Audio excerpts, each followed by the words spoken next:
오래전의 일이었는데요. 제가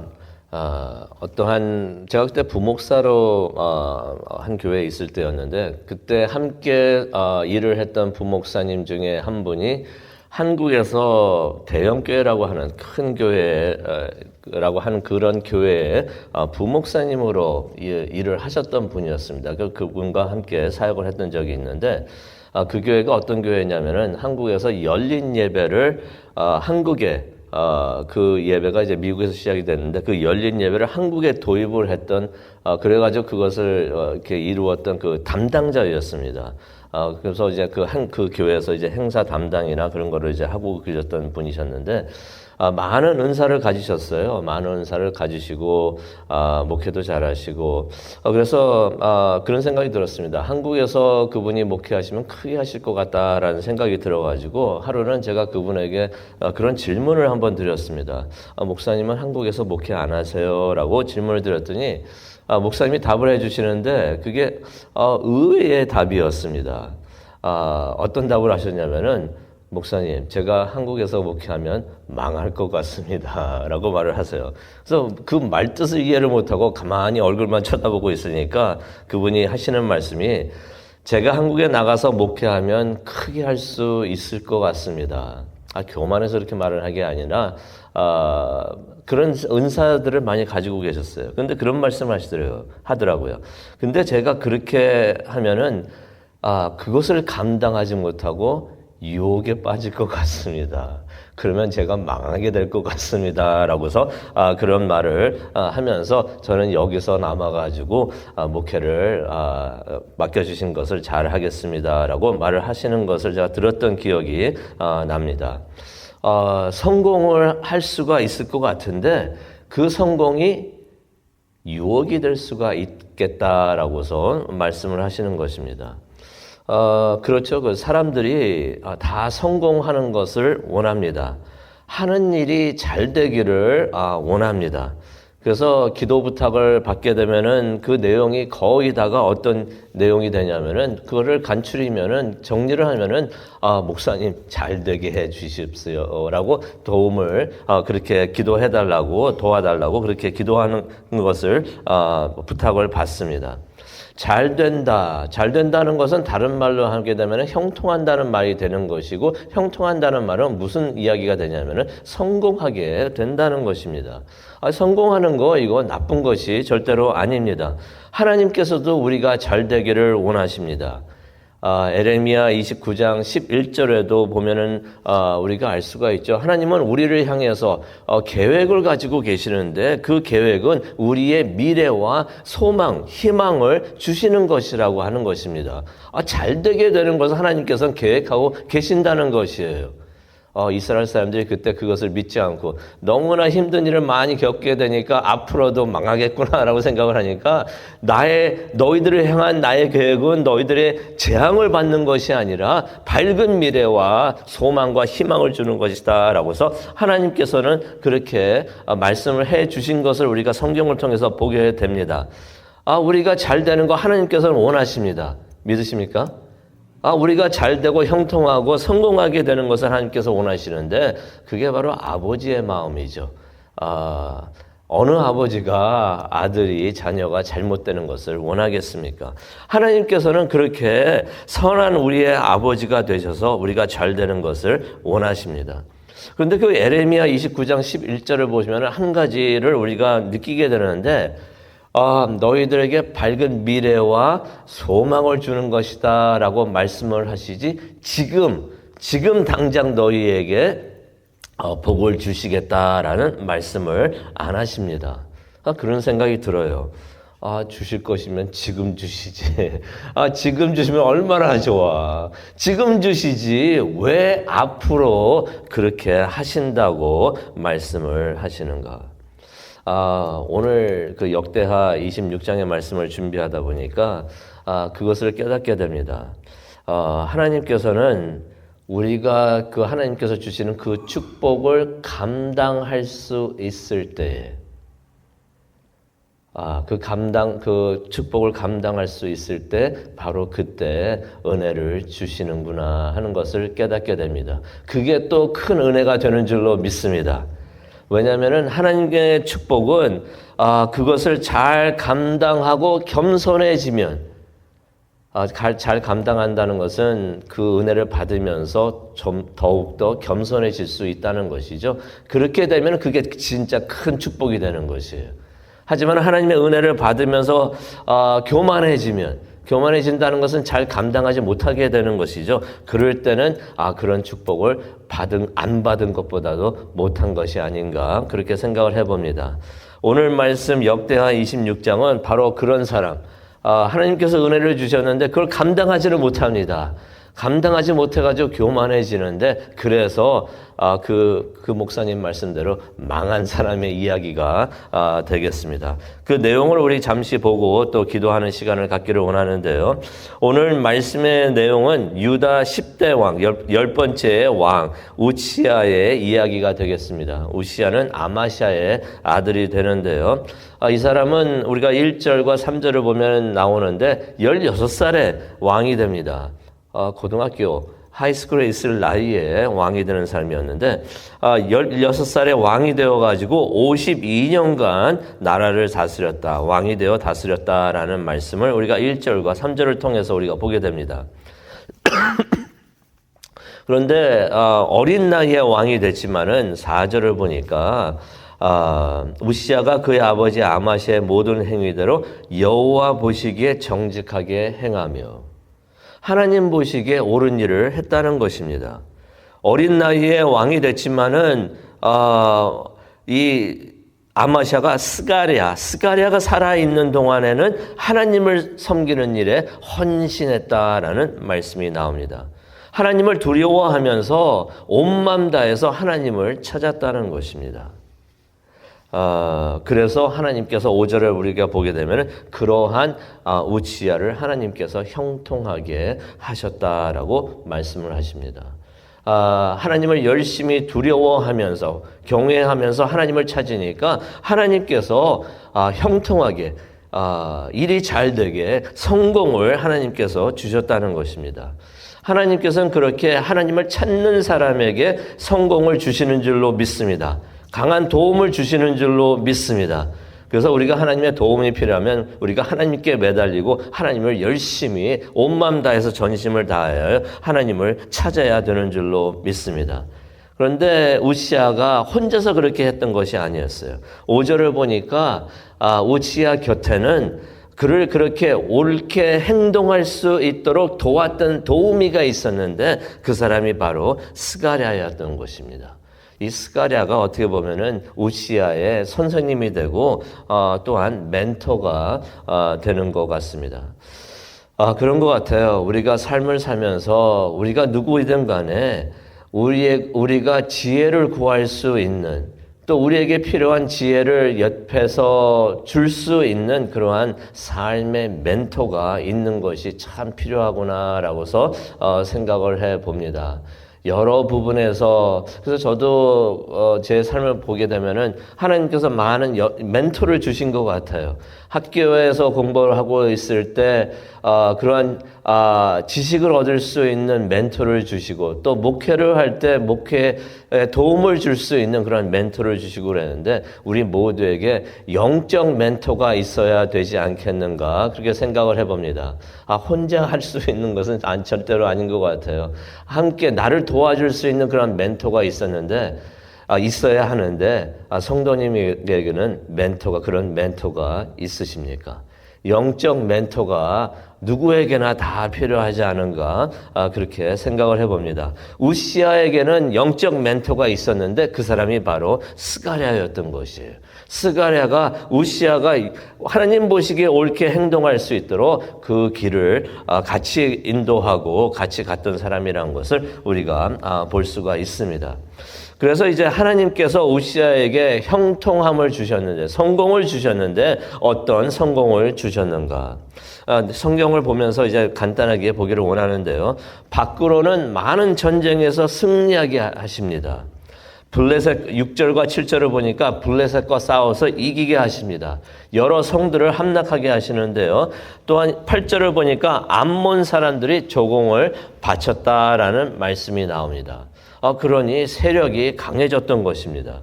또 안으로는 무슨 일을 했는가? 9절을 보니까 망대들을 세워가지고 나라를 강건하게 했다. 10절을 보니까 가축도 많이 기르고 농사를 잘 짓게 했다라는 말씀도 나옵니다. 그뿐만이 아니죠. 군대도 강한 군대를 이제 거느리게 하나님께서 도와주셨는데요. 12절에 보니까 장군과 같은 족장들, 그 족장들의 수가 2,600명이다. 장군들을 의미하는데요. 2,600명이나 됐다라는 말씀이 나옵니다. 그뿐만이 아니라 13절에 보니까 군사들이 나오는데 이들도 용사입니다. 훈련을 잘 받은 사람들이에요. 이 사람들이 얼마가 있었는가? 30만 7,500명이 있었다. 14절에 보니까 무기도 많이 있었습니다. 무기와 갑옷과 활과 물매돌을 잘 준비할 수 있도록 하나님께서 그렇게 모든 것을 제공해 주셨다라고 성경에 기록이 되어 있습니다. 이러니 우시아가 이름이 널리 퍼지게 된 것을 우리가 성경을 통해서 보게 됩니다. 유명해진 거죠. 유다의 우시아가 이렇게 모든 일에 성공하고 형통하고 강하게 되었구나. 유명해지고 강하게 되었다는 것입니다. 근데 이게 우시아가 혼자 잘나서 그랬던 것이 아니죠. 5절에 나옵니다. 5절에 나오는 말씀이 무척이나 중요한데 이것이 하나님의 축복이었다는 것입니다. 하나님께서 우시아가 그렇게 되도록 형통할 수 있도록 하나님께서 그렇게 해주셨다는 것이에요. 이것을 깨달으면은 겸손해질 수가 있겠죠. 그런데 16절이 반전이 나옵니다. 우시아가 유명해지고 강해지자 16절에 보니까 그가 교만해졌다. 하나님께서 축복하여 주셔서 얻은 은혜였는데 아마 자신이 잘나서 그랬구나라고서 그렇게 판단을 했던 것 같습니다. 그러니 그가 교만해집니다. 어떻게 보면은 하나님께서 많은 축복을 해주셨는데 그 축복을 감당하지 못한 것이죠. 그렇게 되니까 어떻게 됩니까? 교만해지니까 해서는 안 될 일을 하게 됩니다. 16절에 나오는데요. 성전에 들어가서 제단에 향을 피우려고 했던 것입니다. 우시아는 왕이었지 제사장이 아니었던 것입니다. 그런데 하나님의 성전에 들어가서 제단에 향을 피우는 이것은 하나님께서 제사장들에게만 주셨던 제사장의 일이었던 것이에요. 하나님께서는 왕이 할 일과 제사장이 할 일을 정해 주셨는데 우시아가 교만해지니까 하나님마다 다 잘 되니까 이것도 내가 못하랴 하는 생각이 들어가지고 왕이었는데 제사장이 하는 일도 하려고 했던 것을 우리가 성경을 통해서 보게 됩니다. 그랬더니 80여 명의 제사장들이 그런 글을 보면서 깜짝 놀라가지고 17절에 나오죠. 그런 글을 말렸다라는 말씀이 나옵니다. 무슨 말을 하면서 말렸는가? 18절에 나옵니다. 왕이 여호와께 분향하는 것은 옳지 않습니다. 그건 제사장들이 할 일이니 왕은 성소에서 나가시기 바랍니다. 라고서 그런 말을 합니다. 그런 충고를 받으면 우시아가 아차 하면서 깨달았어야죠. 그런데 교만해지면은 또 하나 일어나는 일이 있습니다. 남의 말이 들리지가 않습니다. 앞이 안 보이고 자신만 보이고 누가 뭐라고 해도 충고를 해도 들리지가 않습니다. 이 우시아가 그런 충고를 받았을 때 19절을 보니까 손에 향로를 들고 있었다고 합니다. 이제 분향을 하려고 그렇게 하고 있었던 것이에요. 그러면서 제사장들이 와가지고 그러지 마시오라고 말을 하니까 화를 내는 것을 우리가 보게 됩니다. 왜 내가 이거 못해 하면서 아마 화를 냈던 것 같습니다. 그런데 19절을 보니까 이런 말씀이 나옵니다. 그가 제사장들에게 화를 내고 있을 때 바로 그때 그의 이마에서 종기가 생겨나기 시작을 합니다. 이게 뭐였습니까? 이게 나병이었던 것입니다. 그랬더니 이제 20절 보게 되니까 다 봤죠. 우시아만 보게 된 게 아니라 우시아도 이거 뭐 아픈데 이게 뭔가 하고 그랬더니 만져봤더니 종기가 나기 시작하는 것이에요. 그 앞에 서 있었던 제사장들도 그것을 다 봤던 것입니다. 그래서 제사장들이 명목이 생기죠. 우시아를 성전에서 급히 속히 내쫓았다라는 말씀이 나옵니다. 왜 그렇습니까? 이것은 레위기 13장에 나오는 말씀이에요. 나병에 걸린 사람은, 피부병에 걸린 사람은 성전에 있으면 안 되었던 것입니다. 그뿐 아니라 이 병이 전염될 수 있기 때문에 어떻게 합니까? 격리해야 된다는 하나님의 말씀이 있기 때문에. 그래서 이 제사장들이 이전에는 왕에게 부탁을 했는데 나병에 걸리니까 이젠 부탁이 아니죠. 강제로 격리를 시켜야 되는 일이 생겼던 것입니다. 우시아도 그때는 깨닫게 됩니다. 자신도 율법을 알고 있고 20절을 보니까 이런 말씀이 있어요. 20절을 보니까 왕의 이마에 나병이 생겼음을 보고 성전에서 급히 쫓아내고 이제 제사장들을 쫓아냈다는 말이죠. 여호와께서 치심으로 왕도 속히 나가니라. 무슨 말입니까? 우시아가 이때 깨달았다는 것이에요. 하나님께서 자신이 잘못한 것을 아시고 또 보시고 하나님께서 자신을 벌하고 계신다는 것을 우시아도 깨달았다는 것입니다. 깨달으면서 자신이 스스로 속히 성전에서 나갔다라는 말씀이 20절에 나오는 것입니다. 그래가지고 우시아가 이렇게 격리가 되는데요. 21절을 보게 되니까 언제까지 격리가 됐는가? 죽을 때까지 나병 환자로 남아 있으면서 홀로 살았다라는 말씀이 나옵니다. 그런데 어떻게 보면 죽을 때까지가 아니라 죽어서도 격리가 됩니다. 23절에 나오죠. 죽은 후에 조상들 곁에 이제 묻히게 되는데 이전에는 성경에 어떤 말씀이 나오냐면 조상들과 함께 묻히게 됐다라고 말이 나오는데 23절에 있는 말씀을 보게 되면은 어떤 말씀이 나오냐면 조상들과 함께가 아니라 조상들 묘 곁에 묻히게 되는데 떨어진 곳에 묻히게 됐다라는 말씀이 나오는데 그게 왜 그렇습니까? 그가 나병에 걸렸기 때문이다. 죽어서도 격리가 되어가지고 그런 삶을 우시아가 살았다는 것을 우리가 보게 됩니다. 오늘 말씀을 우리가 기억을 하면서 우리가 기도하는 시간을 갖기를 원하는데요. 말씀을 준비하면서 그런 생각이 들었습니다. 이게 참 중요하구나. 절대 잊어서는 안 되는구나. 하나님의 우리가 무슨 일이 있더라도 우리가 잊어서는 안 되는 하나님의 말씀이 있는데 그게 바로 야고보서 4장 6절에 있는 말씀이 아닌가 생각이 듭니다. 하나님께서는 교만한 자는 그가 누구이든지 상관이 없어요. 교만한 자는 하나님께서는 물리치시고 겸손한 자에게는 은혜를 주시는 줄로 믿습니다.